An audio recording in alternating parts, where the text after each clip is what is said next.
আকাশের তীথর দেহটা একটা সমুদ্রের মাঝে পাড়ে পড়ে আছে, আর এখান দিয়েই একটা মেয়ে ঝিনুক কোড়াতে কোড়াতে সামনের দিকেই যাচ্ছিল।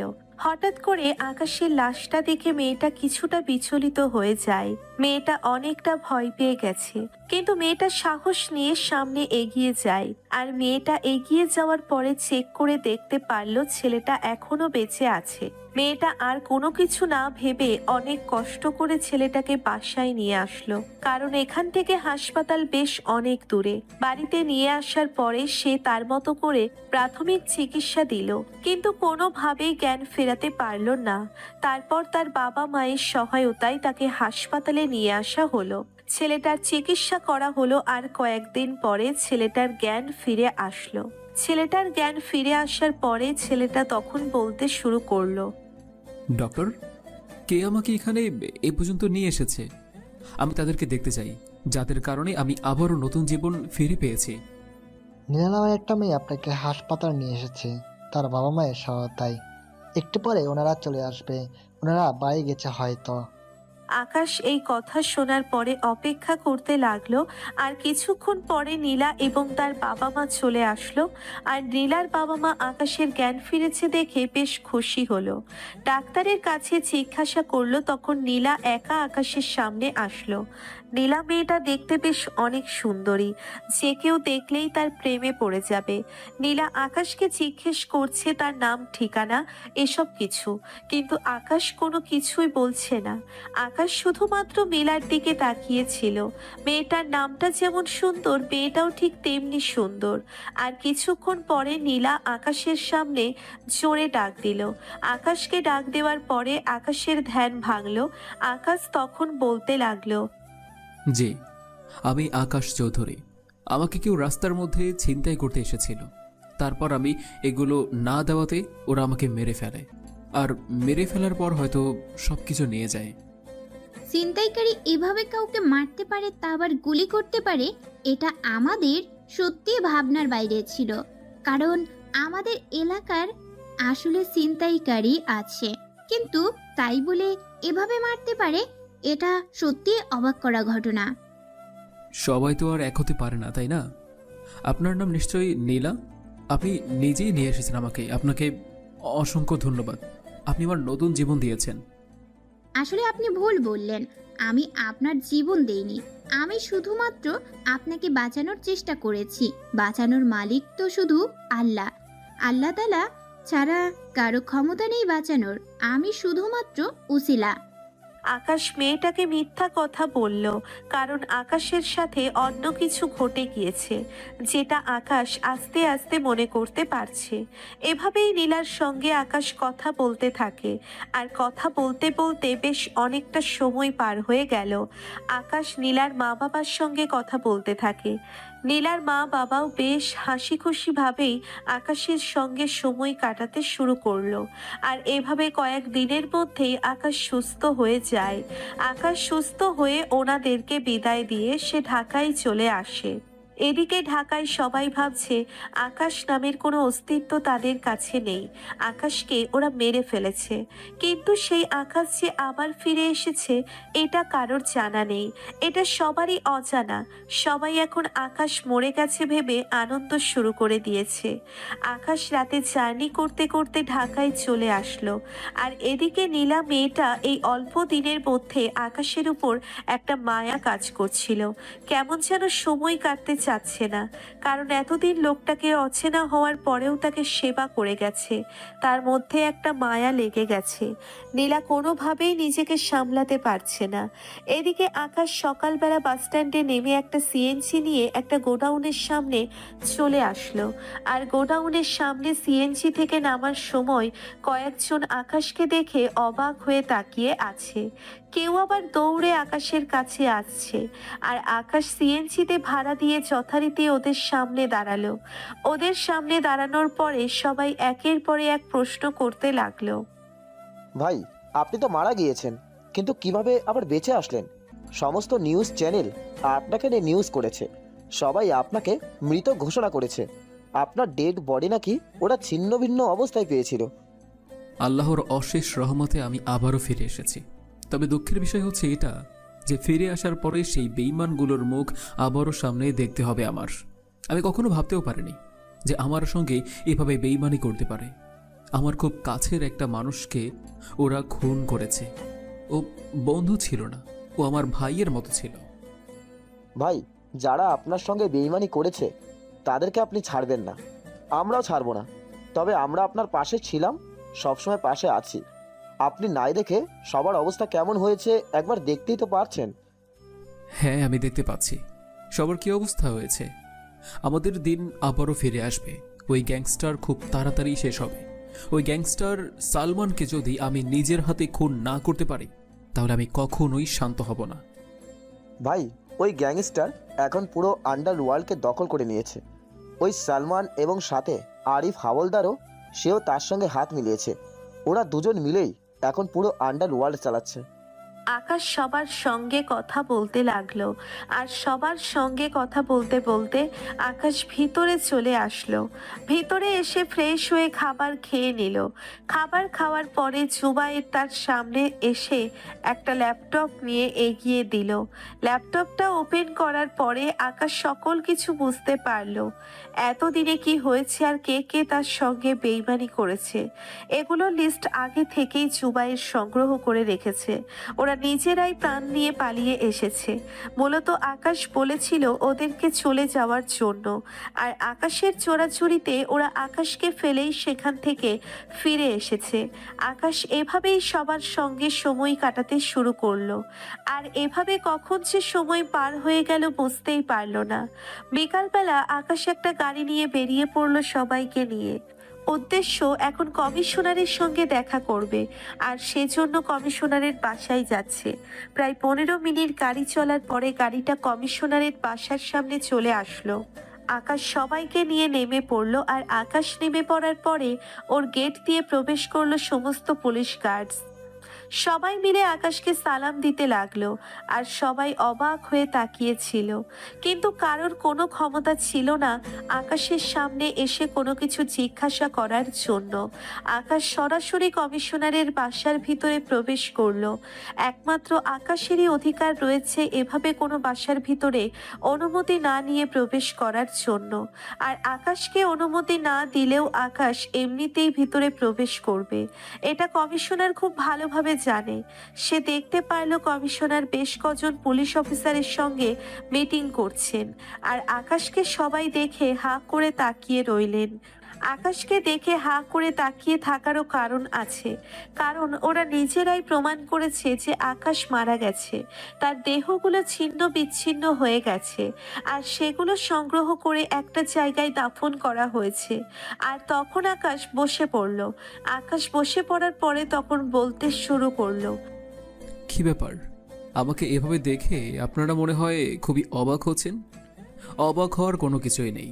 আপনারাই তো বলেছিলেন আমি নাকি মারা গিয়েছি, আমাকে আপনারা দাফন করে ফেলেছেন, তাও আবার আমার দেহগুলো ছিন্ন বিচ্ছিন্ন অবস্থায় ছিল, এবং আপনারা খুব কষ্ট করে সংগ্রহ করেন সেগুলো, আর তারপর দাফন করেছেন আপনারা। এত ভালো নিউজ কিভাবে করতে পারলেন? আপনাদের কাছে তো সাংবাদিকরাও ফেল মারবে। আপনাদের কারণে পুরো সাংবাদিকদের ভাত উঠে যাবে। আমার তো এখনো মাথায় আসছে না তুমি কি করে বেঁচে থাকতে পারো। আমার সামনে সেদিন তোমাকে গুলি করা হয়েছিল, আর আমি নিজের চোখে দেখেছি তোমাকে মাটিতে লুটিয়ে পড়তে। তুমি তো মারা গিয়েছো, তাও কি করে? আমার তো কোনো কিছুই মাথায় আসছে না। কমিশনার সাহেব, আপনাকে আমি এতটা বিশ্বাস করতাম, এতটা শ্রদ্ধা করতাম, যেটা আসলে বলার মতো নয়। কিন্তু আপনি যে ওই সালমান এবং আরিফ হাওলাদারের সঙ্গে হাত মিলিয়ে আমার এত বড় সর্বনাশ করে দিবেন, এটা সত্যি ভাবনার বাইরে ছিল। আপনি এতদিন আমারটা খেয়ে আমার পরে ওদের হয়ে কাজ করেছেন, ওদেরকে সমস্ত তথ্য দিয়েছেন। বিষয়টা অন্যরকম হয়ে গেল না? এটা ছাড়া আমার কাছে কোনো কিছুই করার ছিল না। ওরা আমার পুরো পরিবারকে জিম্মি করছিল, আর আমার পরিবার যেখানে জিম্মি হয়ে রয়েছিল সেখানে আমি কি করতে পারতাম? আমার কাছে এটা ছাড়া কোনো কিছুই করার ছিল না। চাইলেও সেদিন তোমাকে আমি বাঁচাতে পারতাম না। মিথ্যা কথা। আপনার পরিবার সেদিন জিম্মি ছিল না, আপনার পুরো পরিবার সেদিন লন্ডনে ছিল। এই হলো তার প্রমাণ। আমার কাছে সমস্ত রিপোর্ট এসেছে, আর হোটেল ম্যানেজার আমাকে রিপোর্ট পাঠিয়েছে। আপনি কি মনে করেছেন আমার কোনো ক্ষমতা নেই? আমার ক্ষমতা সম্পর্কে আপনার কোনো আইডিয়া নেই। হ্যাঁ, আমি এখান থেকে বসে পুরো দেশটাকে কন্ট্রোল করি এবং ভবিষ্যতেও করব। শুধু বাংলাদেশ নয়, বাংলাদেশ সহ আরও 10 দেশে আমার রাজত্ব রয়েছে। এগুলো আমি নিজে অর্জন করেছি, আর এগুলো ক্ষমতা পাওয়ার জন্যই তো আপনারা এরকমটা করেছেন। সেদিন আমার একটু ভুল ছিল, কোনো কিছু ছাড়াই আপনাদের সঙ্গে মিটিংয়ে বসেছিলাম, ঠিক একই রকমভাবে। আমার খুব কাছের মানুষগুলোই আমার সঙ্গে বেইমানি করেছে। সবাই টাকার গোলাম হয়ে গিয়েছিল সেদিন। মানছি যে আমি তোমার সঙ্গে সেদিন অনেক বেশি অন্যায় করেছি। আমি পুলিশ অফিসার হয়ে অনেক অন্যায় কাজ করে ফেলেছি। তুমি আমাকে ক্ষমা করে দিও। এরপর থেকে আমি আর কখন এরকমটা করব না। এখন থেকে আমি তোমার হয়ে কাজ করব। তুমি যেটা বলবে আমি সেটাই করব। এখন তুমি আমাকে যে শাস্তি দিবে আমি সেটাই মাথা পেতে নেব। আমি কোনো অমত করব না। তুই ভাবলি কি করে আমি তোকে এখন আমার দলের হয়ে কাজ করাবো? তুই নিজেই আমার লোকদেরকে টাকা দিয়েছিস, ওদেরকে কিনে নিয়েছিস, তারপর ওরা আমাকে গুলি করেছে, আমার দিকে পিস্তল তাক করেছিল। এটা কতটা আমার কলিজায় লেগেছে এটা তোকে বোঝাতে পারবো না, কারণ সবাইকে আমি এতটা ভালোবাসতাম। আর এতটা ভালোবাসার পরেও সবাই যে আমাকে এভাবে পিছন থেকে ছুরি মারবে, সত্যি এখনো ভাবলে গা শিউরে ওঠে। ওদের জন্য কি করিনি আমি? সব কিছুই করেছি। আর আমার বন্ধুর মতো ভাই, তাকে তোরা বাঁচতে দিলি না, মেরে ফেললি। তুই অনেকবার বেড়ে গিয়েছিস, আর সেই কারণেই আমরা তোর সঙ্গে এমনটা করেছি। এখন তুই যে ফিরে এসেছিস, এখন আবার তোকে মারবো। এখন তোকে অ্যারেস্ট করে তোর সব কিছু কেটে টুকরো টুকরো করে গঙ্গায় ভাসিয়ে দেব। এই কথাটা কমিশনারের পাশে থাকা একজন মহিলা বলার পরেই আকাশ আর কোনো কথা না বলে তার পিস্তল বের করে ওই অফিসারকে গুলি করলো। সবাই আকাশের দিকে বন্দুক তাক করলো, কিন্তু সবাই গুলি করার অপেক্ষায় আছে শুধুমাত্র কমিশনারের জন্যে। কমিশনার গুলি নামাতে বলল তার অফিসারদের। আকাশ এটা দেখে মুচকি হেসে দিল, আর আকাশ আবারও কমিশনারকে বলতে শুরু করলো, কমিশনার সাহেব, আমি খুব ভালো করে জানি যে সেদিন আপনার কোনো সমস্যা ছিল না। আপনি টাকার লোভে পড়ে আমার সঙ্গে এমন বেইমানি করেছেন। আপনি না করতে পারবেন না। আমি আপনাকে টাকা দেইনি, আপনাকে আমি কমিশনার বানিয়েছি শুধুমাত্র আমার কারণে। আপনি আজকে এই অবস্থানে এসেছেন, আর শেষে কিনা আমার সঙ্গেই বেইমানিটা করলেন। এটার একমাত্র শাস্তি হচ্ছে মৃত্যু। আপনাকে মেরে ফেললে নিউজ কি বলবে জানেন? কোনো এক অজানা শত্রুর কারণে পুলিশ কমিশনার মারা গিয়েছে। আকাশ প্লিজ, তুমি আমার কথাটা শোনো। আমাকে ক্ষমা করে দাও প্লিজ। আমি তোমার কাছে হাত জোর করে ক্ষমা চাচ্ছি। তুমি যেটা বলবে আমি সেটাই করব। আমি তোমার পায়ে ধরছি, প্লিজ তুমি আমাকে ক্ষমা করো। তুমি যেটা বলবে আমি সেটাই করব। তুমি যদি জানতে চাও যে সালমান এবং আরিফ আওলাদার এখন কোথায় আছে, আমি সেটা বলে দিতে পারি। ওরা এখন গাজীপুরের জঙ্গলে আছে, ওরা ওখান থেকেই ব্যবসা করছে। এখানে শুধুমাত্র সালমান ব্যবসা করছে, আর ব্যাংকক থাকে আরিফ আওলাদার। আরিফ আওলাদার ব্যাংকক থেকে সবকিছু লিডারশিপ দিয়ে যাচ্ছে। সকল টেন্ডার আরিফ আওলাদার সালমানকে দিচ্ছে, আর ওরা দুজন মিলে সব অপকর্ম চালিয়ে যাচ্ছে। প্রতিটা ভার্সিটিতে কলেজ ড্রাগসের ব্যবসা করছে আর মেয়ে পাচার করছে। ভয়ের কারণে সব কিছু বলে দিলে, কিন্তু এগুলো বলে কোনো লাভ হবে না। তোকে তো আমি মেরেই ফেলবো, তবে যতটুকু তথ্য দিয়েছিস সেটাই আমার জন্য যথেষ্ট। আর এমনিতেও তথ্য না দিলে আমি এমনিতেও জানতে পারতাম, কোনো সমস্যা হতো না। ঠিক আছে, টাটা, বাই বাই। তোর সঙ্গে অনেক কথা বলা হয়েছে। আমি প্রথম কাউকে এতটা সময় দিয়েছি। তোকে আমি অনেক যত্ন করে মারব। তোকে আমি সেই নিউজ সাংবাদিকদের বর্ণনা অনুযায়ী মারব, যেটা টুকরো টুকরো করে বিভিন্ন জায়গায় ফেলে রাখবো। এই বলে আকাশ কমিশনারের হাত কেটে ফেলল। তার হাত কেটে ফেলার পরে কমিশনার ছটফট করতে শুরু করে দিল। একের পর এক তার অঙ্গগুলো কেটে ফেলছে আকাশ। আর সাথে যারা ছিল সবাই আকাশের এসব কাণ্ড দেখে ভয় পেয়ে আছে, ভয়ে জর্জরিত অবস্থায় আছে। কেউ কোনো প্রকার কথা বলার সাহস করতে পারছে না। এমনকি জুবায়ের নিজেও অনেক ভয় পেয়ে গেছে। তার নিজেরও কোনো কিছু বলার নেই।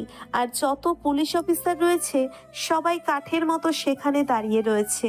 মনে হচ্ছে এক একজন মূর্তি হয়ে গেছে, কারো ভিতরে কোনো প্রাণ শক্তিটা নেই। আর আকাশ এভাবে টুকরো টুকরো করে ফেলার পরে আকাশের গা রক্ত দিয়ে ভেসে গেছে। ওয়াশরুমে গিয়ে শাওয়ার নিয়ে বের হলো সে। তারপর আকাশ চুপচাপ গাড়িতে উঠে পড়ল। আর আকাশ গাড়িতে উঠে পড়ার পরে তখন একজন পুলিশ অফিসারকে বলল এগুলো বিভিন্ন জায়গায় রেখে আসার জন্য। আকাশ ভালো করেই জানেন সে যেটা বলবে সেটাই পুলিশ অফিসাররা করতে বাধ্য থাকবে। আর বাকি অফিসাররা আকাশের কথা মতো সেটাই করলো। আর এদিকে আকাশ সরাসরি চলে আসলো গোডাউনে। গোডাউনে আসার পরে তখন আকাশ সবাইকে তার সামনে ডাকলো। সবাইকে তার সামনে ডাকার পরে আকাশ বলতে শুরু করলো। বর্তমানে আমার শতাধিক ছেলেরা রয়েছে, তবে আমার আরও সব কিছু বাড়াতে হবে। আমার প্রতিটা জেলায় একটা করে অফিস থাকবে, আর সেই অফিসের দায়িত্বে থাকবে একজন। আর প্রতিটা অফিসের স্টাফ থাকবে 30 জন করে। আর এই 30 জন ওই এলাকাটা কন্ট্রোল করে থাকবে। বুঝতে পেরেছিস? যাকে যেভাবে কাজ করাতে চাই সবাই আমার আন্ডারেই কাজ করবে, আর তাদের বেতন সমান সমান হয়ে যাবে। ওরা ওদের বেতন নিজে থেকেই জোগাড় করে নিতে পারবে। সবাইকে আমাকে চাঁদা দিতে হবে, তবে সেসব মানুষের কাছ থেকে চাঁদা নেবেই যারা এই সমাজের চোখে অবৈধ ব্যবসা করে খাচ্ছে। যেভাবে পারিস নিয়ে আসবেই, আর যারা কথা না শুনবে তাদেরকে সোজা উপরে পাঠিয়ে দেবে। আর পরবর্তী কাজ কি করা লাগবে সেটা আমিই তোকে বলে দেব। এখন যেখানে যত গুন্ডা আছে সবাইকে আমার এখানে দেখা করতে চাই, সবাইকে আমার লাগবে। এই কথা শোনার পরে যে যার মতো করে সেখান থেকে বেরিয়ে গেল। আর সবাই আকাশের কথা মতো লোকজন রেডি করতে শুরু করলো। সবাই আকাশ ফিরে এসেছে শুনে সবাই আকাশের সঙ্গে কাজ করতে চাচ্ছেন। আর এভাবে পার হয়ে গেল কয়েকটা দিন। এই কয়েকদিনে আকাশের অনেক কিছুই মানুষ জেনে গেছেন। সবাই এখন আকাশের হয়ে কাজ করছে, মানুষের জন্য কোনো ক্ষতি না হয় সে ধরনের কাজ করেও যাচ্ছে। আর এভাবেই কয়েকদিন পার হয়ে যাওয়ার পরে আকাশের মনে হলো সেই কক্সবাজারের কথা। সেই সমুদ্রের পাড়ে পড়েছিল, আর সেখান থেকে নীলা তাকে উদ্ধার করেছিল। মহিলার সঙ্গে যেভাবেই হোক যোগাযোগ করতে হবে। সেখানে আকাশ জুবাইরকে পাঠিয়েছিল সম্পূর্ণ পরিবারকে, যে ওরা ঢাকায় নিয়ে আসে। জুবাইর আকাশের এই কথাগুলো শুনে সবকিছু ফেলে দিয়ে কক্সবাজার চলে গেছিল ফ্লাইটে। এটা আকাশের নিজস্ব ফ্লাইট। আর জুবাইর সেখানে গিয়ে দেখতে পারল সেখানে তারা কেউ নেই, পুরো বাড়ি তালাবন্ধ করা রয়েছে। আর এটা দেখে জুবাইর আবারও ফিরে আসলো আকাশের কাছে। আকাশকে এগুলো বলার পরে আকাশ হতবাক হয়ে গেল। আকাশ মনে মনে ভাবছে, তাহলে কি ওরা আমার পরিচয় জেনে গেল, নাকি ওদেরকে কেউ অ্যাটাক করেছে? আমাকে সাহায্য করেছে এটা সবাই জেনে গিয়েছে, আর সে কারণেই ওদেরকে অ্যাটাক করেছে। আর এই ভয়ের কারণেই কি ওরা পালিয়ে গিয়েছে, নাকি এমনিতেই ওরা ওখান থেকে চলে গিয়েছে? কোনো কিছুই বুঝতে পারছি না। কেউ কোনো তথ্য দিতে পারছে না। এটা কোনো কথা হলো? ভাই, আমি এখানকার প্রতিবেশীদেরকে জিজ্ঞেস করেছি, আর ওরা বলল ওরা একদিন রাতে সন্ধ্যের সময় নাকি ঢাকায় চলে আসে। আর এটা জেনেই ছিল ওরা, কিন্তু কি কারণে ঢাকায় আসেন ওরা কাউকে কোনো কিচ্ছুই বলেনি। বুঝতে পারছি না কেন। পুরো ঢাকা শহর তন্ন তন্ন করে খুঁজে দেখ, ওদেরকে যেখানে পাবে সেখান থেকে নিয়ে আসবে। আমি ওদেরকে একদিনের মধ্যেই আমার সামনে দেখতে চাই। আমার কোনো কিছুই ভালো লাগছে না। যারা আমার এতটা উপকার করলো, আমাকে মুমূর্ষু অবস্থায় হসপিটালে ভর্তি করলো, তাদের জন্য কোনো কিছু করতে পারবো না? এটা তো হতেই পারে না। ভাই, আপনি কি আসলেই তাদের জন্য কোনো কিছু করতে চান, নাকি আপনার ওই মেয়েটাকে পছন্দ হয়েছে? মানে উনি কি আমাদের ভাবি হয়ে গেছে? আমার তো মনে হচ্ছে সেটাই হয়েছে, কারণ আপনি তো কখনো এসবের প্রতি গুরুত্ব দিতেন না, কিন্তু ইদানিং আপনি গুরুত্ব দিচ্ছেন। আপনার মুখে প্রায় প্রায় শুনছি যে নীলা নামের একটা মেয়ের কথা। আপনি কি একাই বকবক করতে থাকেন? হ্যাঁ, তুই যেটা ভাবছিস সেটাই। আমি মেয়েটাকে প্রথম দেখায় ভালোবেসে ফেলেছিলাম রে, তাই ওদেরকে আমি এত করে খুঁজছি। জানি না মেয়েটা কোথায় আছে, কী করছে। আমার মনে হয় মেয়েটাও আমাকে পছন্দ করত। আমারও কেমন যেন মায়া লেগে গেছিল, কিন্তু ওখানে তো আর থাকলে হবে না। আমার তো যে করেই হোক ঢাকায় আসতে হতো। আর ঢাকায় আসার পর এত ঝামেলার মধ্যে আমি প্রায় ভুলেই গিয়েছিলাম। ভাই, আরেকটা তো কথা হচ্ছে, আমাদের সকল লোকজন সেট করা হয়ে গেছে। প্রতিটা এলাকায় আমাদের একটা করে অফিস তৈরি হয়েছে, আর সেখানে আপনার কথা মতো 30 জন করে লোক রয়েছে। ছোট বড় সবাইকে আকাশ ইন্টারেস্টিং কথা বলেছে, আর সবাই রাজি হয়েছে দেওয়ার জন্য। আর কেউ কেউ আবার অলরেডি অ্যাডভান্স করে দিয়েছে। কিন্তু যারা বড় বড় লোক আছেন তারা অনেক সময় কথা বলতে চান না। তারা বলেছে আকাশ কোনো সময় ফিরে আসতে পারে না, তারা প্রমাণ চায়। তারপর আপনার কথা মতো ওদেরকে ওপরে পাঠিয়ে দিয়েছি। আকাশ জুবাইরের সঙ্গে কথা বলছিল, আর তখনই হঠাৎ করে রিফাত সেখানে চলে আসলো। রিফাত এখানে চলে আসার পরে তখন রিফাত হাঁপাতে হাঁপাতে আকাশকে বলতে শুরু করলো। ভাই, সর্বনাশ হয়ে গেছে। সালমানের লোকজন নির্মমভাবে মানুষকে হত্যা করছে, মানুষকে গুলি করছে। বিশেষ করে কাজী নজরুল ইসলাম ইউনিভার্সিটিতে পড়া ছাত্রদেরকে নির্বিচারে মারছে। এটা কোনো কথা হলো? ওরা নির্বিচারে কাউকে এভাবে মারতে পারে না। নিশ্চয়ই ওই ভার্সিটিতে কোনো কিছু হয়েছে, আর কেউ তাদের কাজে বাধা দিয়েছে, আর সেই কারণেই ওরা এই ভার্সিটিতে গিয়েছে। আসল কারণটা কি সেটা খুলে বল। ভাই, আমি সেটা জানতে পারিনি। এইমাত্র খবর পেলাম সেই ভার্সিটি থেকে আর একটা ভার্সিটিতে অলরেডি 5 জন মারা গিয়েছে। এই 5 জনের মধ্যে 3 জন মেয়ে ছিল আর 2 জন ছেলে, আর বাকিদেরকে ওরা একদম মাটিতে ফেলে পিটাচ্ছে। তাড়াতাড়ি করে গাড়িতে করে সেখানে যা, আর ভার্সিটিতে গিয়ে দেখ কি হচ্ছে। আর ওদেরকে যদি পাস তাহলে ধরে নিয়ে আসবি, কোনো কথা বলবি না, আর কোনো প্রশ্নও করবি না। কেউ যদি আসে সোজা সরিয়ে দিবি। যারা এভাবে নিয়ে ভিতরে ছাত্র ছাত্রীদেরকে মারছে ওদেরকে একটা কেউ ছাড়বি না। এই কথা শোনার পরে রিফাত এবং জুবাইর আরো কয়েকজন মিলে গাড়িতে উঠে পড়ল। আর গাড়িতে উঠে পড়ার পরে সোজা ভার্সিটিতে চলে আসলো। ভার্সিটিতে এসে দেখলো সালমানের লোকজন ইচ্ছে মতো করে পেটাচ্ছে, আর জুবাইর এবং রিফাত তাদের কথায় আকাশের লোকজন গিয়ে ওদেরকে পেটাতে শুরু করলো। সালমানের লোকজন আকাশের লোকেদের কাছে কোনোভাবে পারল না। তারা সবকটাকে ধরে নিয়ে আসলো আকাশের কাছে, আর ছাত্রছাত্রীদেরকে সাথে কথা বলে আসলো। আর যারা আহত হয়েছে তাদের সবাইকে হাসপাতালে পাঠানোর ব্যবস্থা করা হয়েছে। হাসপাতালের ডাক্তারকে বলে দেওয়া হয়েছে সকল খরচ আকাশ চৌধুরী বহন করবে। একথা শোনার পরে সকল ছাত্রছাত্রী অবাক হয়ে যায়, কারণ ওরা তো জানে আকাশ মারা গেছে। রিফাত হাসপাতালে ডাক্তারদের সঙ্গে কথা বলতে থাকে, সবার ঘৃণা হয়। রিফাত হাসপাতালে ডাক্তারদের সঙ্গে কথা বলতে থাকে সবার অবস্থা নিয়ে, আর এদিকে জুবাইর সবাইকে নিয়ে আকাশের কাছে চলে আসে। আকাশের কাছে চলে আসার পরে ওখান থেকে যে লিডার রাজু, সে আকাশের সামনে এসে দাঁড়ায়। আকাশের সামনে দাঁড়ানোর পরে আকাশ বলতে লাগলো, তুই সালমানের সঙ্গে কাজ করিস, কোনো সমস্যা নেই, তোরা ব্যবসা করবি, ভালো কথা। কিন্তু এভাবে ভার্সিটিতে গিয়ে ছেলেদেরকে এভাবে মারছিস কেন? ওদের কি অন্যায়? আমার তো মনে হয় না যে ওরা কোনো অন্যায় করেছে। তোরা নিরীহভাবে ওদেরকে মারছিস। তুই কি মনে করেছিস আকাশকে মেরে ফেলেছিস, আর এখন আমরা পুরো ক্ষমতা হাতের মুঠোয় নিয়ে সব জায়গায় রাজত্ব করব? হ্যাঁ, আকাশকে মেরে ফেলা কি এতই সোজা? ভাই আমার, ক্ষমা করে দেন, আমার এখানে কোনো দোষ নেই। আসলে সালমান ভাই আমাদেরকে বলেছিল এই কাজ করার জন্য, আর আমরা টাকার জন্য এই কাজটা করেছি।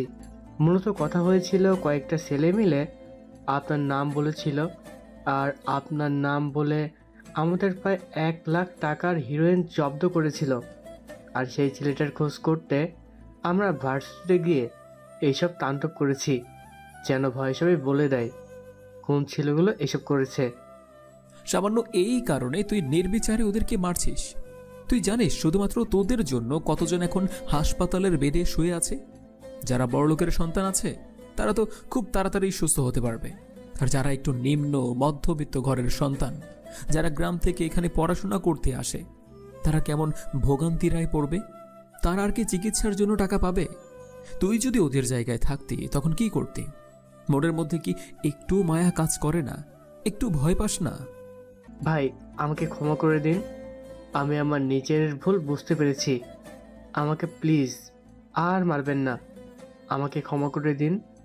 আমি আর কখনোই এসব খারাপ কাজ করব না, এসব থেকে আমি বেরিয়ে আসব। তোদেরকে ক্ষমা করে কোনো লাভ হবে না, কারণ তোরা বেঈমান, আর বেঈমানদেরকে কখনোই ক্ষমা করা উচিত না। আমি বেঈমানের খপ্পরে পড়ে অনেক বেশি শিক্ষা পেয়েছি, আর এটা নিয়ে মাথা ঘামাতে চাচ্ছি না। এখন মেরে ফেলাই উত্তম হবে। তোদের মতো কুলাঙ্গারের কোনো অধিকার নেই, আর তোরা বেঁচে থাকলে দেশের কোনো উন্নতি হবে না, এটা 100% ঠিক। এই কথা বলার পরে আকাশ তার পিস্তল বের করে সবাইকে গুলি করে দিল।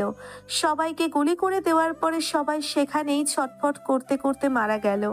তারপর আকাশ সাকিবকে বলল লাশগুলোকে দূরে কোথাও ফেলে দিয়ে আসার জন্য, কারণ এসব কুলাঙ্গার আসলেই দেশের কোনো উন্নতি বয়ে আনতে পারবে না। তখন হাসপাতাল থেকে রিফাত কল দিল।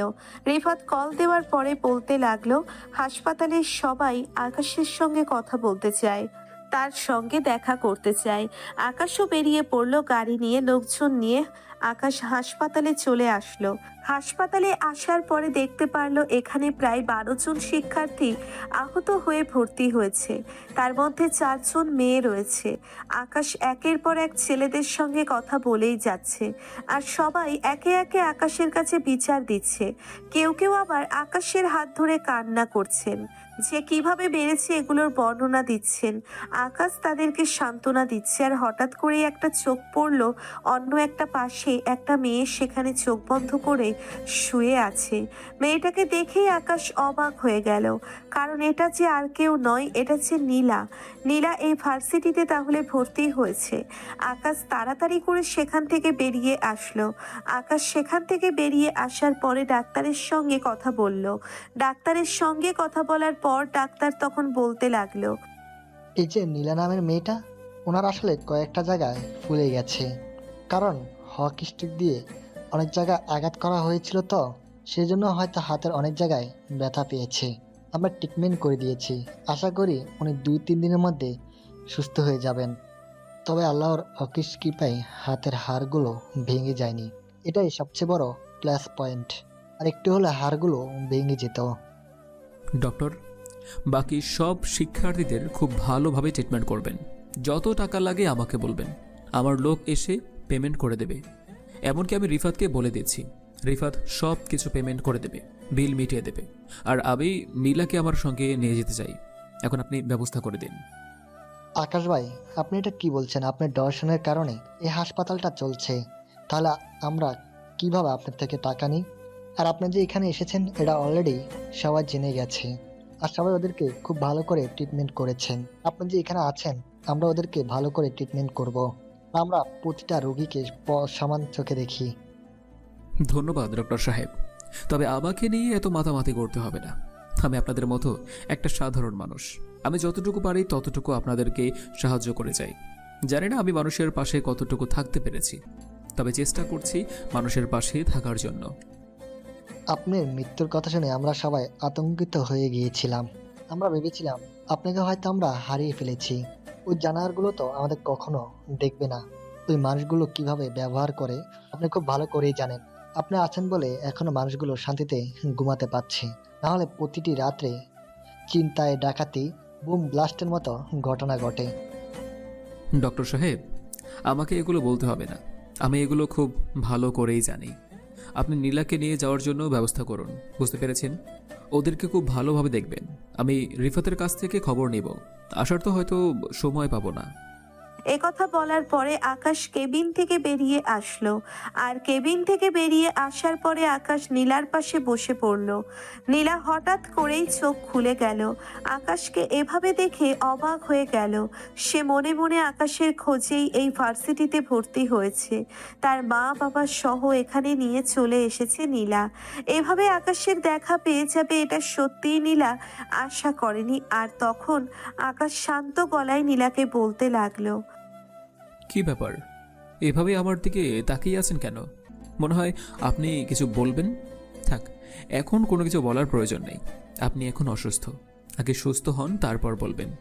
ভাগ্যক্রমে আপনি খুব কম ব্যথা পেয়েছেন, তাই আপনাকে আমি এখনই নিয়ে যাচ্ছি।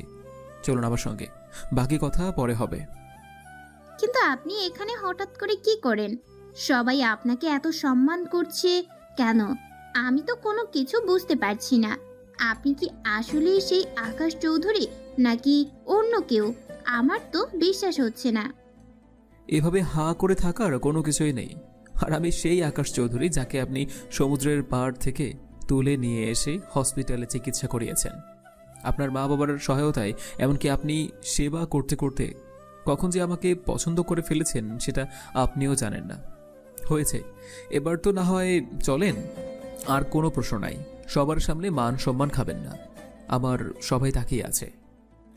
এই কথা শোনার পরে নীলা কিছুটা হেসে দেয়, কারণ মান সম্মানের কথা বলছে তো, সেজন্যই নীলা হেসে দেয়। তারপর নীলাকে বের করা হলো নার্সদের সহায়তায়, আর নীলাকে গাড়িতে তোলা হলো। আকাশ গাড়ি ড্রাইভিং করতে লাগলো, বাকিরা সবাই অন্য গাড়িতে করে আসছে। আর গাড়িটা ড্রাইভিং করতে করতে আকাশ তার বাসার সামনে চলে আসলো। আর এখানে থাকতে দেখে নীলা তখন বলতে লাগলো, আমাকে এখানে কেন নিয়ে এসেছেন? আর আমি না একদিন বলেছি যে আমাকে আপনি করে বলার কোনো প্রয়োজন নেই। আমরা না খুব ভালো বন্ধু ছিলাম, তাহলে হঠাৎ করে এভাবে আপনি আপনি শুরু করলেন কেন? আমি না হয় সবার সামনে আপনি বলা শুরু করে দিয়েছি, কিন্তু তুমি যে এখন নিজেই আপনি করে কথা বলছো, এটার কোনো দোষ নেই। এখন কি বাসায় যাবে নাকি আমার এখানে রেস্ট নেবে? চিন্তা নেই, এই বাড়িটা অনেক বড়, তোমার গোটা কয়েক ফ্যামিলি এখানে থাকতে পারবে। আমি এখন বাসায় যাব। আমার মা বাবা আমার জন্য অপেক্ষা করছে। জানি না আমার জন্য কত চিন্তায় আছে ওরা। তোমার সঙ্গে আমি পরে কথা বলবো। আমার সকল হিসাব নিকাশ বাকি আছে তোমার সঙ্গে। আমি যে বলেছিলাম ঢাকায় ফিরে আমার সঙ্গে যোগাযোগ করবে, তুমি তো আমার সঙ্গে যোগাযোগ করোনি। আমি তো শুধুমাত্র গরিব ঘরের মেয়ে। আমাকে কি আর তোমার মতো এত বড় মানুষ মনে রাখবে?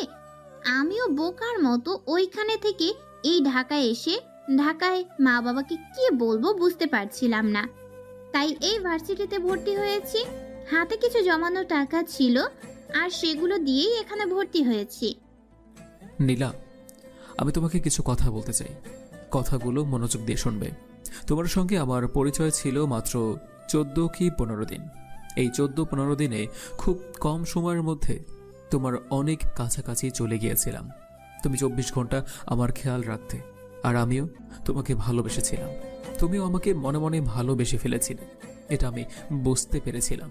কিন্তু আমাদের ভালোবাসা যদিও সত্যি, কিন্তু আসলে কোনো সাধারণ মানুষ নই আমি। তুমি যাকে ভালোবেসেছ, যাকে তুমি মন প্রাণ উজাড় করে ভালোবাসছো, যার জন্য তুমি ওখান থেকে এখানে শিফট হয়েছ, সে আসলে কোনো সাধারণ মানুষ নয়। সে একজন মাফিয়া। আমি মাফিয়া কিং আকাশ চৌধুরী, পুরো আন্ডারওয়ার্ল্ডের মাফিয়া কিং। তুমি মাফিয়া কিং, কিন্তু তুমি তো মানুষের জন্য কাজ করছো।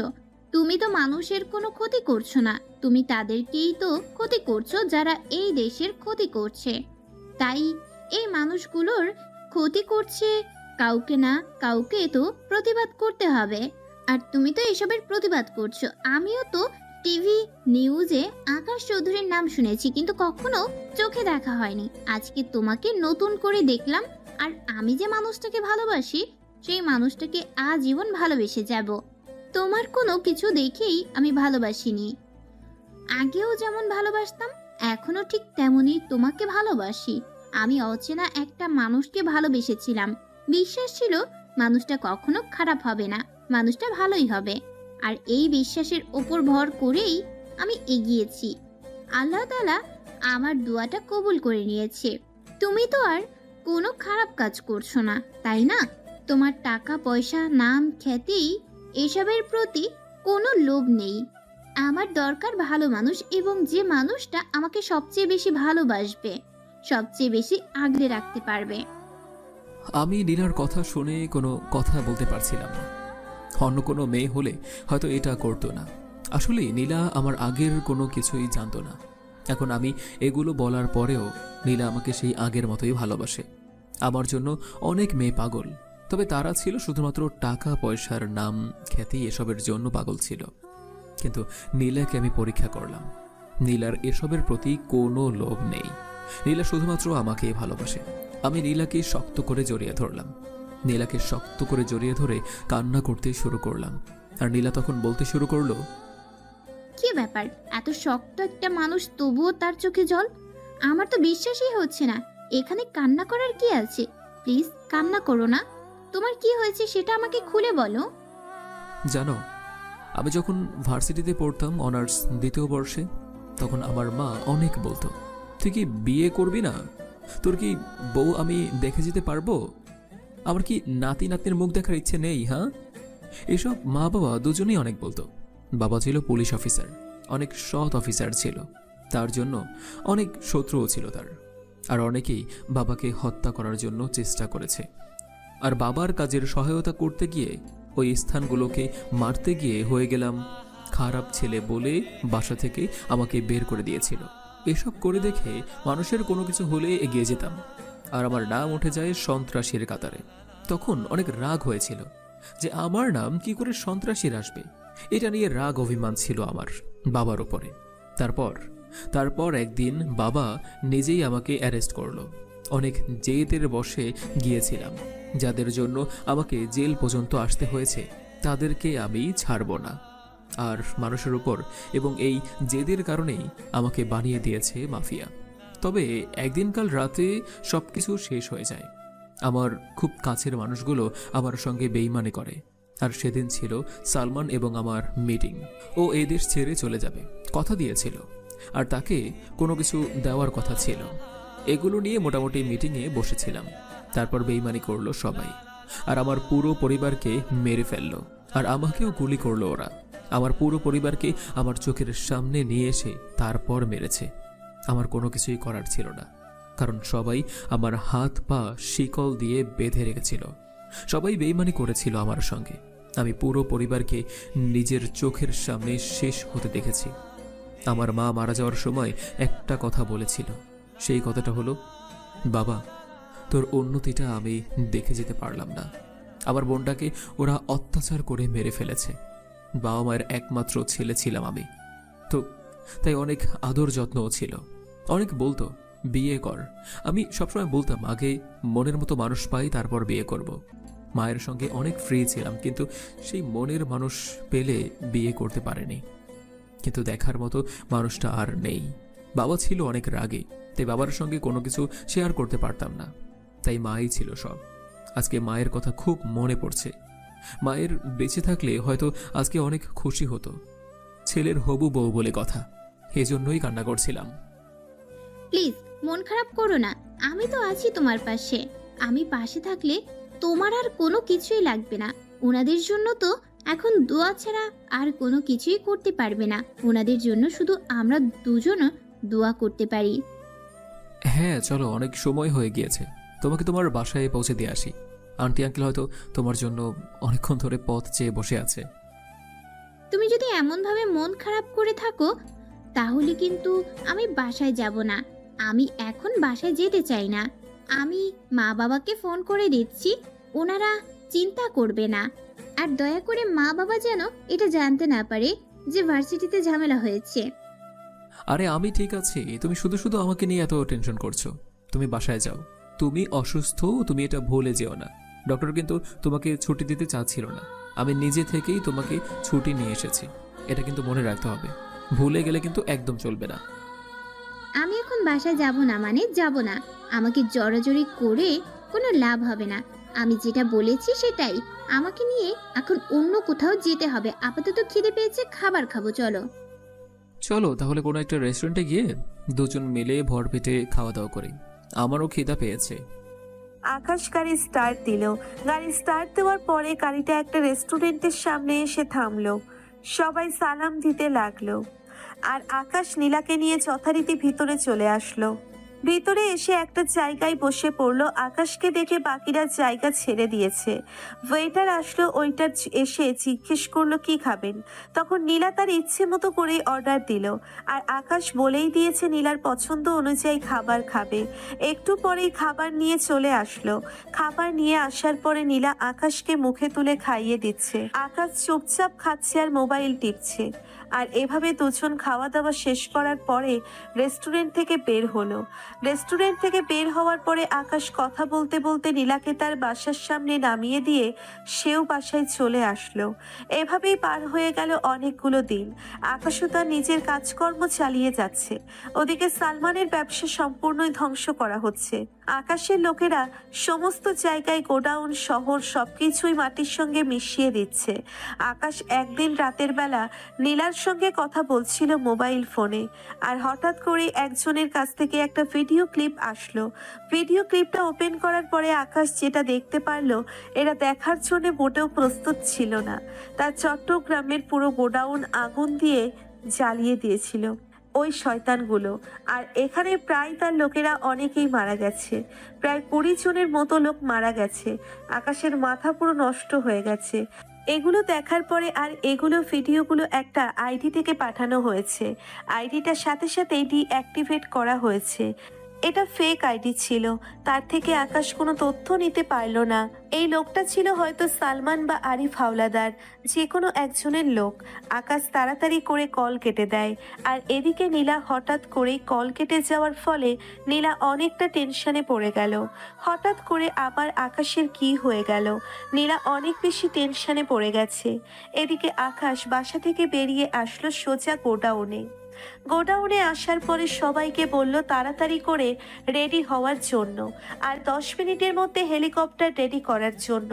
10 মিনিটের মধ্যে 2টা হেলিকপ্টার চলে আসলো, আর 2টা হেলিকপ্টারে করে আকাশ এবং আকাশের যত লোকজন আছে সবাই মিলে সেই চট্টগ্রামের উদ্দেশ্যে রওনা দিল। আর বাকিরা গোডাউনে রয়ে গেছে। প্রায় 30 মিনিট পরে চট্টগ্রামে এসে পৌঁছলো। চট্টগ্রামে কিছু পাহাড়ি এলাকার মধ্যে এগুলো করা হয়েছে। চট্টগ্রামে তেমন কোনো পাহাড় নেই, তবে যেগুলো আছে সেগুলোর সাইডেই ছিল আকাশের গোডাউন।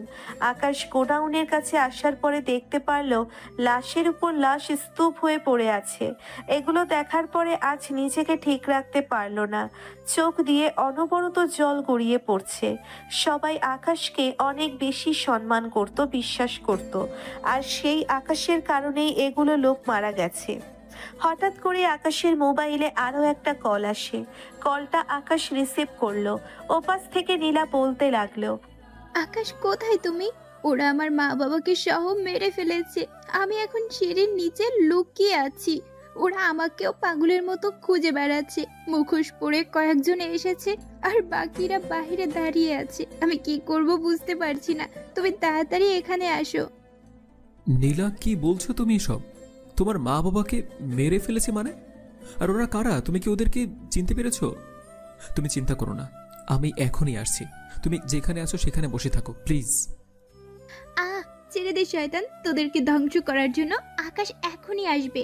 তোরা আমার মা বাবাকে মেরে ফেলেছিস, আকাশের পুরো পরিবারকে শেষ করে ফেলেছিস। তোদের কোনো ক্ষমা নেই, তোরা খুব তাড়াতাড়ি মরবি। নীলা আকাশের সঙ্গে ফোনে কথা বলা অবস্থায় ওরা নীলাকে খুঁজে বের করে ফেললো। আর ওরা নীলার হাত থেকে মোবাইলটা নিয়ে নীলাকে নিয়ে ওরা চলে গেল। এদিকে আকাশ কোনো কিছুই বুঝতে পারছে না সে কি করবে। এখান থেকে যেতে যেতে ওরা নীলাকে নিয়ে চলে যাবে, তাই গিয়েও কোনো লাভ হবে না আকাশের। এখন প্ল্যান মোতাবেক কাজ করতে হবে। আকাশের ভুল ছিল, ওদেরকে যদি তার সঙ্গ রেখে দিত তাহলে আজকে আর এই দিন দেখতে হতো না। অন্তত পক্ষে নীলার মা বাবা এবং নীলাকে বাঁচাতে পারত। সালমান এবং আরিফের লোকেরা নীলাকে কখনোই মেরে ফেলবে না, এটা তো একমাত্র নিশ্চিত। কিন্তু নীলার উপর কি অত্যাচার করতে পারে এটা আকাশ ভালো করেই বুঝতে পারছে। একমাত্র আকাশের জন্য নীলার আজ এই অবস্থা হয়েছে। আকাশ মাটিতে বসে পড়ল। মাটিতে বসে পড়ে সে মুখ দিয়ে কোনো কথা বলতে পারছে না, কেমন যেন স্তব্ধ হয়ে গেছে। তার কাছে মনে হচ্ছে পুরো পৃথিবীটা কেমন যেন কয়েক মিনিটের জন্য থেমে গেছে। তার আর কোনো কিছুই মনে আসছে না। এতদিন যেগুলো তিল তিল করে গড়ে এসেছিল সেগুলো এক নিমেষেই শেষ হয়ে গেল। আকাশ মনে মনে ভাবছে তাকে ভালোবাসার কারণেই নীলার এবং নীলার মা বাবার এই অবস্থা হয়েছে। যদি তার সঙ্গে নীলার কোনো সম্পর্ক না থাকতো তাহলে অন্তত পক্ষে নীলার মা বাবাকে বাঁচাতে পারত। কিন্তু মেয়েটা আকাশকে ভালোবেসে সবকিছু হারাতে হলো। আকাশ অনেকভাবে চেষ্টা করেছে সালমানের সঙ্গে যোগাযোগ করার জন্য। আকাশ সবাইকে বলে দিয়েছে নীলাকে নিয়ে যেন কোথাও নিয়ে না গিয়েছে। চারিদিকে খোঁজখবর লাগিয়ে দিয়েছে। আকাশ আবারও হেলিকপ্টারে করে চলে আসে ঢাকায়। ঢাকায় আসার পরে ঢাকায় সমস্ত রাস্তাঘাট চেকপোস্ট বসিয়ে দেয় আকাশের লোকজন। কিন্তু সারা রাত পার হয়ে যায়, কোনো কিছুই দেখতে পায় না। এয়ারপোর্টের সবচেয়ে বেশি সিকিউরিটি ছিল, কিন্তু এত সিকিউরিটির মধ্যেও কোনো কিছুই পেল না। ঢাকা থেকে ওরা বের হয়নি তাহলে, কিন্তু ঢাকায় এমন কোনো জায়গা নেই যে আকাশ সেটা জানে না। আকাশ সব জায়গায় প্রতিটি ঘরে ঘরে তন্ন তন্ন করে খুঁজছে, কিন্তু কোথাও খুঁজে পাচ্ছে না। দেশের আনাচে কানাচে যত লোক ছিল সব জায়গায় আকাশের লোকজন বলে দিয়েছে, কিন্তু কোনো কাজ হচ্ছে না। নীলাকে কোথাও খুঁজে পাওয়া যাচ্ছে না। আকাশের মাথা এখন কাজ করা বন্ধ করে দিয়েছে। এভাবেই পার হয়ে গেল 3 দিন। এই 3 দিন আকাশের খাওয়া দাওয়া কোনো কিছুই নেই, না খেতে খেতে মরার মতো অবস্থা। আর তখন রিফাত আকাশের জন্যে খাবার নিয়ে আসলো। খাবার নিয়ে আসার পরে আকাশকে বলতে শুরু করলো, ভাই, এভাবে যদি আপনি খাওয়া দাওয়া সব কিছু ছেড়ে দেন তাহলে আপনি কিভাবে বাঁচবেন? আপনি না বাঁচলে তো একা ওই শয়তানগুলোর হাত থেকে কোনোভাবেই উদ্ধার করতে পারবো না। আপনার প্রতিশোধও নিতে পারবেন না। ভাই, অন্ততপক্ষে আমাদের জন্য হলেও আপনাকে বাঁচতে হবে, ভাবির জন্য বাঁচতে হবে।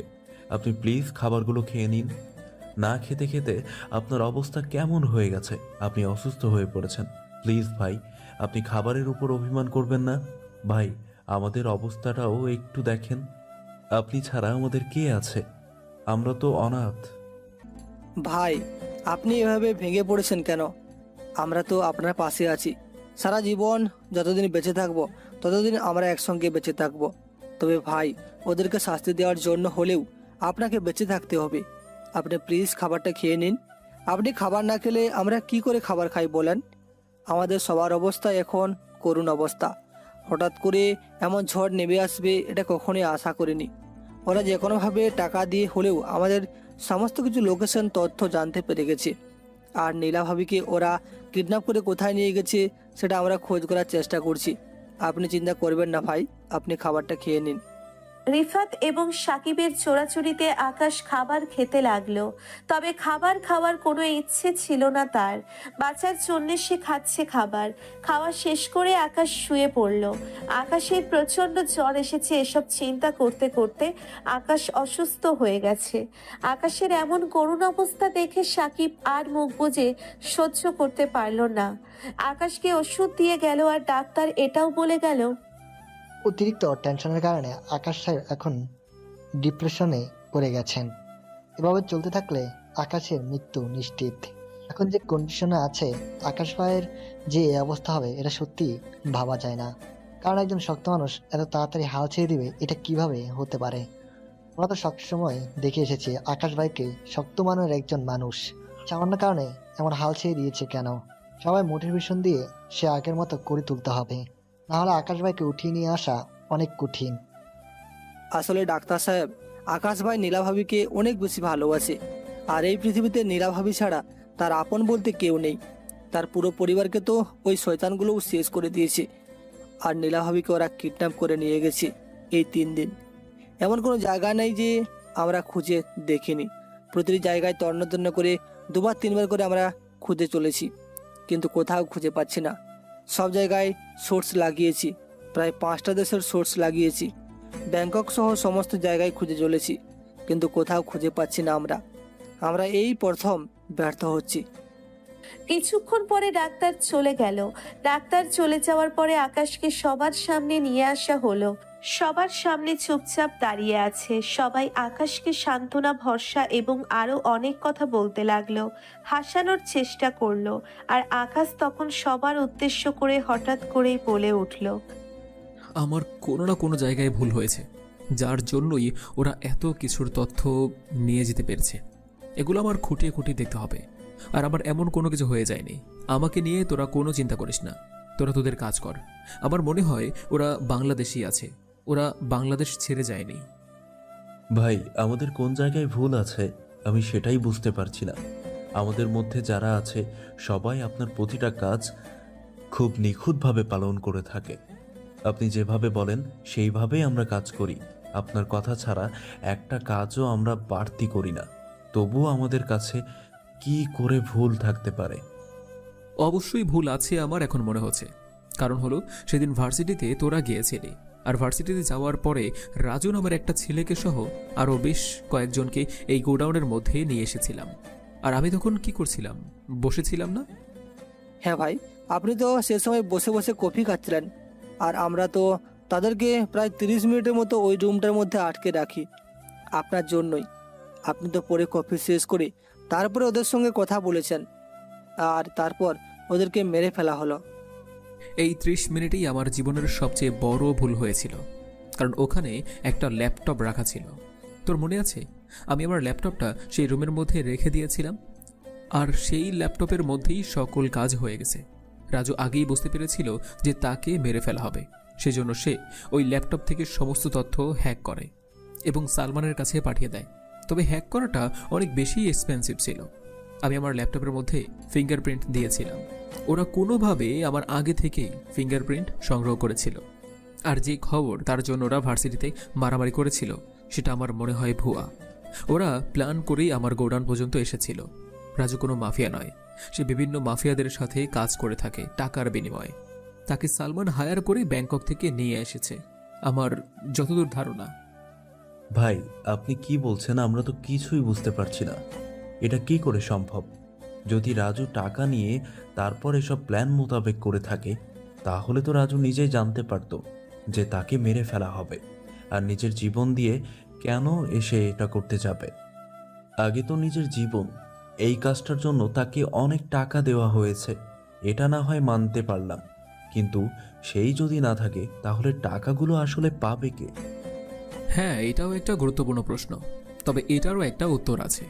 তুই যে প্রশ্ন করেছিস যে সে যদি বেঁচে না থাকে তাহলে এত টাকাগুলো দিয়ে রাজু সে কি করবে যদি রাজু বেঁচে না থাকে? রাজু তো খুব ভালো করে জানতো যে তাকে ধরা পড়লে মেরে ফেলা হবে। আগে রাজুর ব্যাপারে ভালো করে জানতে হবে। রাজুর ডিটেলস আমার চাই। তাড়াতাড়ি নীলাকে খোঁজা বাদ দিয়ে আগে রাজুর ডিটেলস বের কর, আর রাজুর ডিটেলস বের করতে পারলেই নীলাকে আমরা খুব তাড়াতাড়ি খুঁজে বের করতে পারবো। এই কথা শোনার পরে সবাই সেখান থেকে বেরিয়ে চলে গেল। আর এভাবেই পার হয়ে গেল আরও 2টা দিন। রিফাত রাজুর খুঁটিনাটি সবকিছু জানতে পেরে গেছে। আর বারান্দায় দাঁড়িয়ে দাঁড়িয়ে আকাশ কফি খাচ্ছিল।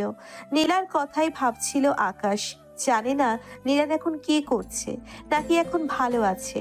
আকাশের মনে এসব প্রশ্ন। আর আকাশ কফি শেষ করে সবার সামনে আসলো।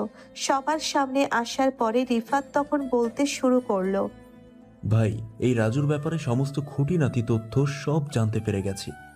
ওর বাড়ি সাতক্ষীরায়, আর ছোটবেলা থেকেই ও হ্যাকিংয়ের প্রতি অনেকটা ঝোঁক ছিল, আর সে কারণেই তার ছোটবেলা থেকেই অনেক টাকা পয়সা ইনকাম করার নেশা জেগে যায়। অনেক বেশি চান্স পায় সে, আর টাকা পয়সা পেতে বেশি লোকের থেকে অনেক অকারেন্স করে থাকে। বিভিন্ন মাফিয়াদের সঙ্গে খুব তাড়াতাড়ি পরিচয় হয়ে যায় তার, এভাবেই জয়েন করে। আর আন্ডারওয়ার্ল্ডে যত প্রিয়া রয়েছে, যে মাফিয়াদের আপনার গুরুত্বপূর্ণ সম্পর্ক, পরে আপনার সঙ্গে বেইমানি করে। সালমান এবং আরিফ হাওলাদারের সঙ্গে হাত মিলিয়েছে, আর ওরাই রাজুকে হায়ার করেছে এই প্ল্যান অনুযায়ী। আর রাজুর মতো করে প্লাস্টিক সার্জারি করা ছেলেটাকে রাজু নিজেই পাঠিয়েছে। ও সব কিছু শিখিয়ে দিয়েছিল কি করতে হবে। শুধুমাত্র একটা চিপ লাগিয়ে দিতে হবে, আর এই চিপ লাগানোর পর যে কেউ ওখান থেকে তার কাজ শুরু করে দেয়। আর এটাই ছিল ওদের একটা প্ল্যান, আর যে প্ল্যান ওরা সাকসেসফুল ভাবে করতে পারে। আমার মন বলছিল আমি কোনো জায়গায় ভুল করেছিলাম, আর সেই কারণেই আজকে আমার এই অবস্থা হয়েছে। ভুল করলে তার মাসুল দিতে হবে, কিন্তু এখন যে সালমান এবং আরিফ হাওলাদারের কতটা মাসুল দিতে হবে সেটা একমাত্র আমিই জানি। আমার ভুলের মাসুল তো আমি দিয়েছি, এখন তাদের ভুলের মাসুল খুব তাড়াতাড়ি দিতে হবে। আকাশ কথাটা শেষ না করতেই হঠাৎ করেই তার মোবাইলটা বেজে উঠল। আকাশ পরক্ষণেই তার ফোনটা রিসিভ করলো। আর ফোনটা রিসিভ করার পরে ওপাশ থেকে কেউ একজন আকাশকে বলতে শুরু করলো, কি রে, এত খোঁজাখুঁজির পরেও আমাকে তো খুঁজে পাসনি তুই? তোর এত ক্ষমতা, এত জায়গায় খুঁজেছিস, কিন্তু তুই ব্যর্থ হয়েছিস। বিদেশেও আমার ব্যাপারে খোঁজ খবর নিয়েছিস। বিদেশের মাফিয়ারা পাগলের মতো খুঁজে বেড়াচ্ছে আমাকে, কিন্তু শালার একটাও কোনো কাজের না। আমাকে খুঁজে পেলই না। তোর হবু বউ, কি আর বলবো, মেয়েটা এত তোর কথা বলতে পারে, আর ভালো লাগছে না। ভেবেছিলাম তোর সঙ্গে আরো কিছুদিন খেলাধুলা করব, কিন্তু তোর হবু বউয়ের যন্ত্রণার কারণে আর খেলতে ইচ্ছে করছে না। এখন ফাইনাল খেলাটা খেলতে ইচ্ছে করছে। তুই তাড়াতাড়ি চলে আয়, কোথায় আসতে হবে সেটা সেদিন না বুঝতে পারলেও এখন নিশ্চয়ই বুঝে গিয়েছিস কোথায় আসতে হবে। দেখ, তুই তার মা বাবাকে মেরেছিস। নীলার আর কোনো ক্ষতি করিস না। ওর মা বাবা তো তোর কোনো ক্ষতি করেনি, ওদেরকে তুই কেন মেরেছিস? তোর সঙ্গে শত্রুতা ছিল শুধুমাত্র আমার। তোর যা করার আমার সঙ্গে করতে তুই কেন তাদেরকে এর মধ্যে জড়িয়েছিস? এটা তোর সবচেয়ে বড় ভুল, আর এই ভুলের মাসুল তোকে দিতে হবে। তুই আবার কোনো কিছুই ছিঁড়তে পারবি না। আমি নিজেকে এমন জায়গায় তৈরি করে এনেছি, তোর ধরা ছোঁয়ার বাইরে আমি আছি। তুই চলে আয়, আর শোন, কোনো চালাকি করার চেষ্টা করবি না। তোর লোকজনকে নিয়ে আসবি না, তুই শুধু একা আসবি। আর যদি কাউকে নিয়ে আসিস তাহলে তো বুঝতেই পারছিস আমি তোকে কি করব। তার আগেই তোর হবু বউ এখানে আমার ছেলেদের হাতে ধর্ষণ হয়ে মারা যাবে। আর রাখ, আমার মা শুনলে তো হবে। আমার আজ পর্যন্ত কেউ একটা টিকিও ছুঁতে পারেনি, শুধুমাত্র তুই ছাড়া। কিন্তু তোকে আমি থামাতে পারলাম না। তুই শেষ পর্যন্ত আমার প্ল্যানটাকে ধরে ফেললি। বলতে হবে তুই অনেক বেশি জিনিয়াস। আরে, আমি যদি জিনিয়াস না হতাম তাহলে কি আমি পুরো আন্ডারওয়ার্ল্ডের রাজত্ব করতে পারতাম? বিদেশি মাফিয়ারা আমার সাথে বন্ধুত্ব করার জন্য আগে থেকেই বসে থাকে, আর এগুলো শুধুমাত্র অর্জন করেছি আমার মাথার কারণে। আমার মাথার মধ্যে কোনো কিছু আছে বলেই কিন্তু আমি এতদূর আসতে পেরেছি। মনে আছে, তোরা আমার বাবাকে হত্যা করেছিস, আমার পুরো পরিবারকে ছাড়খাড় করে দিয়েছিস, আমার পরিবারের কাছে আমাকে খারাপ বানিয়েছিলি। তোর বাবা আমার ব্যাপারে রিপোর্ট করতে চেয়েছিল, আমার ব্যাপারে তদন্ত করতে চেয়েছিল, আর সেই কারণে তোর বাবা সহ তোর পুরো পরিবারকে শেষ করে দিয়েছি। কিন্তু শালা তোকে শেষ করতে পারলাম না। তবে তোকে এবার শেষ করব। তোর দিন খুব তাড়াতাড়ি ফুরিয়ে আসছে। কিরে শয়তানের বাচ্চা, তুই এখনো বেঁচে আছিস? কিন্তু তোর হুবহু তো আমার কাছে আসতেই যাচ্ছে না। তোর হুবহু শুধু তোর কথা বলছে। চলে আয়, না হলে তো তোর বউ আবার অজ্ঞান হয়ে যাবে। আমি খুব ভালো করে জানতাম যে তোরা দুজনে একসঙ্গে থাকবে, আর তোরা দুজনে একসঙ্গে আছিস, সেটার কারণে আমার খুব ভালোই হয়েছে। আমি খুব তাড়াতাড়ি আসছি, আর একদম আমার নীলার দিকে চোখ দিবি না, চোখগুলো উপড়ে ফেলবো আমি। কি করবো বল? তোর হবু বউয়ের ফিগার এতটা সুন্দর যে আমার আর সহ্য হচ্ছে না। ইচ্ছে করছে এক্ষুনি তোর হবু বউকে বিছানায় নিয়ে যায়, কিন্তু মেয়েটা আমাকে কাছে ঘেঁষতে দেয় না। এত মারলাম, এত কিছু করলাম, কিন্তু তবু এখন পর্যন্ত হার মানল না। এখন পর্যন্ত শুধু আকাশ আকাশ করছে। তুই নীলার গায়ে হাত দিয়ে অনেক বেশি ভুল করে ফেলেছিস। নীলাকে মেরে তুই নীলাকে অপবিত্র করে দিয়েছিস, আর এখন তোর রক্ত দিয়ে নীলাকে পবিত্র করব আমি, কুত্তার বাচ্চা। তুই একা আমাদের কোনো কিছুই করতে পারবি না, শুধু শুধু এমন বক বক করছিস। তাহলে চলে আয়, আমরা তো তোর জন্য অপেক্ষা করছি অনেকক্ষণ ধরে। তবে এটা বলতে হবে, তুই অনেক জিনিয়াস, যার কারণে তুই এত কিছু বের করতে পারলি। রাজু সম্পর্কে না হলে কারোর বাপের ক্ষমতা ছিল না এত নিখুঁত একটা প্ল্যান ধরে ফেলার জন্য। এই কথা বলার পরে আকাশ কল কেটে দেয়। আকাশ কল কেটে দেওয়ার পরে রিফাতকে সামনে রাখলো। রিফাতকে সামনে ঢাকার পরে রিফাতকে আকাশ বলতে শুরু করলো। আমি কোনো কথা শুনতে চাই না। আমার যত লোক আছে আনাচে কানাচে সবাইকে আমার 20 মিনিটের মধ্যে এখানে চাই, চোখের সামনে দেখতে চাই। যে যেখানে আছে সবাইকে খবর দিয়ে নিয়ে আয়, আমার উদ্ধার করতে যেতে হবে। আর আরিফ এবং সালমানের সঙ্গে আমার ফাইনাল খেলাটা খেলতে হবে। ভাই 20 মিনিট লাগবে না, আমি 15 মিনিটের মধ্যে সবাইকে আপনার সামনে হাজির করছি। একটা ফোন দিলে ওরা হেলিকপ্টার করে চলে আসবে আপনার সামনে। আকাশের সামনে থেকে রিফাত এবং সাকিব দুজনেই চলে গেল। আর প্রায় 15 মিনিট পরে সবাই এক এক করে হেলিকপ্টারে করে চলে আসলো।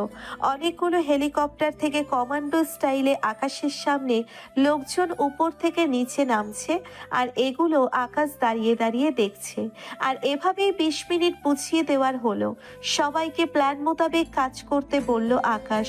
তখন একটা গাড়িতে করে তারা একটা ব্যাগ নিয়ে যেতে শুরু করলো। ওদিকে সাকিব এবং রিফাত দুজনেই দুটো টিম নিয়ে আলাদা আলাদা করে গাড়ি দিয়ে আকাশকে অনুসরণ করতে করতে যেতে শুরু করলো।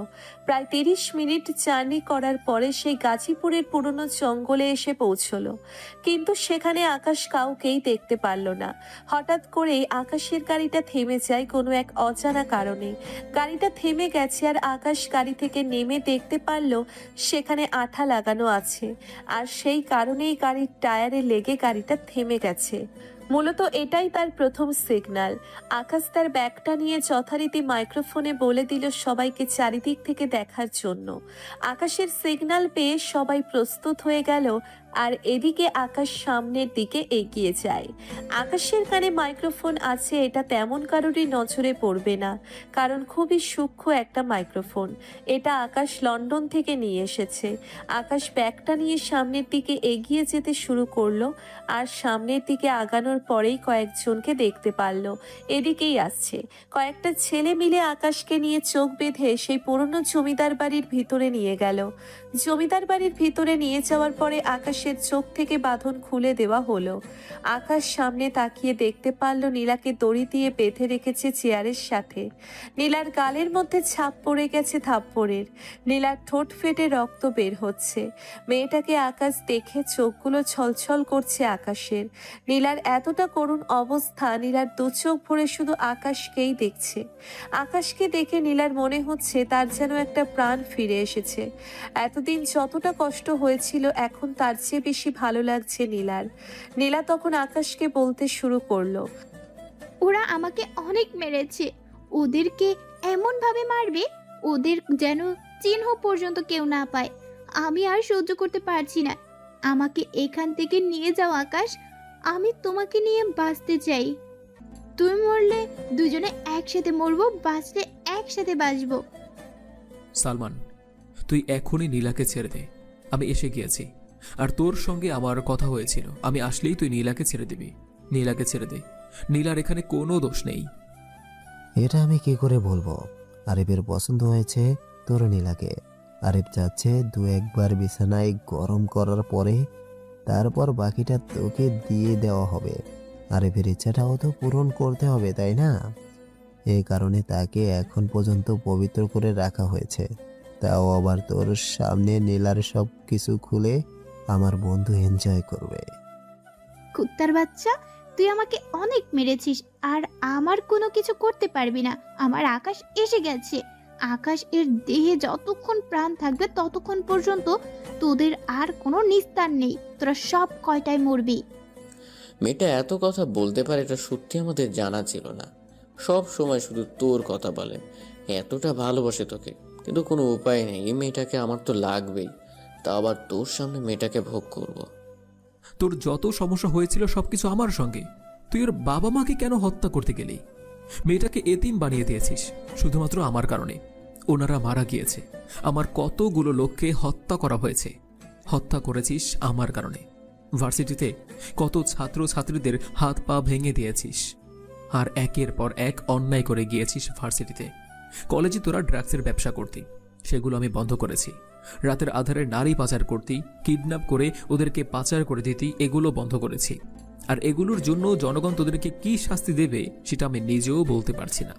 তোদের যদি এই জনগণের কাছে ফেলে দেওয়া হয়, জনগণ তোদেরকে মারতে মারতে মেরে ফেলবে, আমার মারতে হবে না।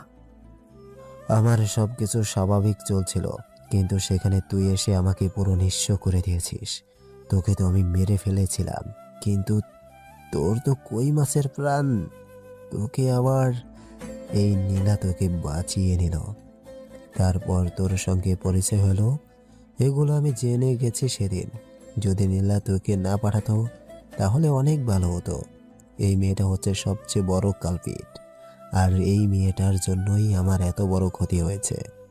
আমি আকাশকে মেরে ফেলেছিলাম শুধুমাত্র এর কারণে। আকাশ আবারও ফিরে এসেছে। বাঁচা মরার মালিক শুধুমাত্র আল্লাহর হাতে। তোর হাতে আমার মৃত্যু হবে এটা হয়তো আল্লাহ তাআলা লিখে রাখেননি, আর আল্লাহ তাআলা যেভাবে বলবেন মানুষের মৃত্যু সেভাবেই হবে। তোর মতো শয়তানের হাতে মৃত্যু কেন হবে আমার? তোদের কি অবস্থা হবে সেই চিন্তা কর, এখন আমার চিন্তা না করলেও চলবে।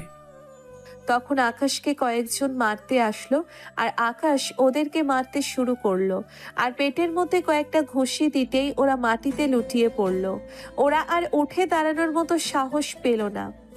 বাকিরা এটা দেখে ভয় পেয়ে গেছে, কারণ এখানে যে কয়টা আছে সবাই আকাশের হাতে কোনো না কোনোভাবে মার খেয়েছে। আর তখন আরিফ সবাইকে বলল মারার জন্য। আরিফ কথা বলার পরে সবাই আকাশকে মারতে আসলো, আর আকাশের সঙ্গে পারল না। আকাশ সবাইকে মারতে মারতে মাটিতে শুইয়ে দিয়েছে। তখন সালমান আকাশ আর নিজের মারামারি বন্ধ করে দিল, আর এই সুযোগে তারা আকাশকে ধরে ফেললো আর আকাশকে ধরে ইচ্ছে মতো মারতে লাগলো। মারতে মারতে আকাশের মুখ দিয়ে রক্ত বের করে ফেলেছে সালমানের লোকেরা।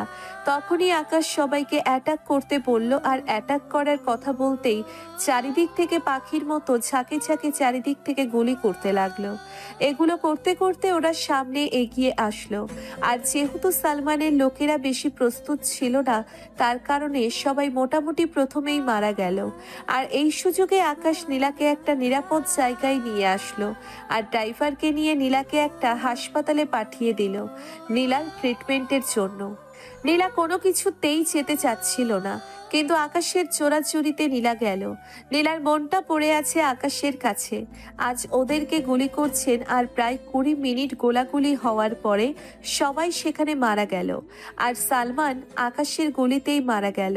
সালমান ছটফট করতে করতে আকাশের সামনে মারা গেল। আর তখন আরিফ গাড়ি নিয়ে চলে যাচ্ছিল, আর আকাশ দৌড়ে আরিফকে ধরে ফেললো। আরিফকে ধরে ফেলে আরিফকে ইচ্ছে মতো মারতে শুরু করলো। আর তখন আরিফ বলতে লাগলো, আমি জানি আমি অনেক বেশি অন্যায় করে ফেলেছি, তবুও আমি তোর কাছে মাপ চাইছি। তুই আমাকে ক্ষমা করে দে। আমি আর কখনো সব আন্ডারওয়ার্ল্ডের দায়িত্ব চাই না। সব কিছু তোর ছিল, তোরই থাকবে। আমাকে ছেড়ে দে, আমি বাঁচতে চাই। আমাকে জীবন ভিক্ষে দে। তোর কোনো ক্ষমা নেই। তোকে ক্ষমা করলে এই মানুষজন আমাকে ক্ষমা করবে না। তুই অনেক পাপ করেছিস, কত মেয়ের সর্বনাশ করেছিস, সেটা হিসাবের বাইরে। তোর মৃত্যুই হলো একমাত্র শাস্তি। একথা বলার পরে আকাশ গুলি করে দিল। আকাশ গুলি করে দেওয়ার পরে ছটফট করতে করতে সেখানেই মারা গেল।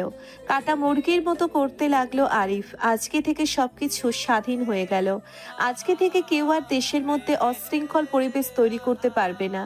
সবাই খুশি। মানুষজনের সঙ্গে আকাশ কথা বলল, সবাইকে সান্ত্বনা দিল। আর এসব করতে করতে বেশ সময়টা পার হয়ে গেল। বিকেলবেলা আকাশ হাসপাতালে আসলো। হাসপাতালে আসার পরে দেখতে পারলো নীলা তার জন্য ওয়েট করছে। নীলা আকাশকে দেখতে পেয়েই আকাশকে শক্ত করে সবার সামনে জড়িয়ে ধরলো। আর এদিকে ডাক্তার লজ্জায় পড়ে গেল। এসব কান্না দেখে তারপর যে যার মতো করে চলে গেল। আকাশ নীলাকে নিয়ে সোজা কাজী অফিসে আসলো। মোটামুটি ধুমধাম করেই তাদের বিয়েটা হয়ে গেল। সবার সঙ্গে আড্ডা এবং কথা বলতে বলতে বেশ সময়টা পার হয়ে গেল। বাড়িটা খুব সুন্দর করে সাজানো হলো। রাত 12টার দিকে আকাশ বাসর ঘরে প্রবেশ করলো। বাসর ঘরে প্রবেশ করলো, তাও আবার ঔষধ নিয়ে নীলার জন্য। আকাশ বাসর ঘরে প্রবেশ করার পরে নীলার কাছে ঔষধগুলো দিয়ে বলতে লাগলো, তাড়াতাড়ি করে ওষুধগুলো খেয়ে নাও, আর এই গরম দুধটাও খেয়ে নাও। না বলবে না, হ্যাঁ? না বললে কিন্তু একটা মারবো, একদম নাক ফাটিয়ে দেব। ভেবেছিলাম বাসর ঘরে তুমি অন্য কিছু নিয়ে প্রবেশ করবে, ফুল নিয়ে বা অন্য কিছু, আর সেখানে তুমি আমার জন্য ঔষধ নিয়ে বাসর ঘরে প্রবেশ করেছো। আজকে আমাদের রোম্যান্স করার দিন, আজকে কি এইসব খাবার দিন? রাগেও না বলছি। তুমি কিন্তু এখন অসুস্থ, তোমার গালে এখনো ছাপ রয়েছে। মলম দিয়েছিল ডক্টর। মলমটা গালের মধ্যে দিয়েছো নাকি দাওনি? হ্যাঁ, মনে তো হয় এটাও দাওনি। কি করব বলো, এমন সুস্থ সবল একটা জামাই থাকতে বউয়ের আর কি কাজ করতে মন চায়? আমার তো শুধু এখন রোম্যান্স করতে ইচ্ছে করছে। কত সাধনার পর আপনাকে পেয়েছি। এসব দুষ্টামি ফাজলামও অন্য সময়েও করা যাবে। আগে ওষুধগুলো খেয়ে নাও, পরেরটা পরে চিন্তা করে দেখা যাবে যে আসলে দুষ্টামি করবো কিনা। এই কথা বলতে দেরি হয়ে গিয়েছে, কিন্তু নীলার ঔষধ খাওয়াতে একটুও দেরি হয়নি। নীলা তাড়াতাড়ি করে ঔষধ খেয়ে বিছানায় বসে পড়ল। আর এটা দেখে আকাশ ফিক করে হেসে দিল। তখন টান দিয়ে তার ওপর ফেলে দেয় আকাশকে। আকাশ নীলার উপর পড়ে কোনো কথা বলতে পারছে না, কারণ ঠোঁটের সাথে ঠোঁট লেগে গেছে। আর তখন নীলা বলতে লাগলো, আর কোনো প্রকার কোনো কথা হবে না। এখন এত আদর করবে যে আমি তোমাকে যেন একটা একটা সুন্দর মামনি উপহার দিতে পারি, বুঝতে পেরেছো? তুমি অনেক মিশন করেছো, এবার এই মিশনটা সাকসেসফুল করো।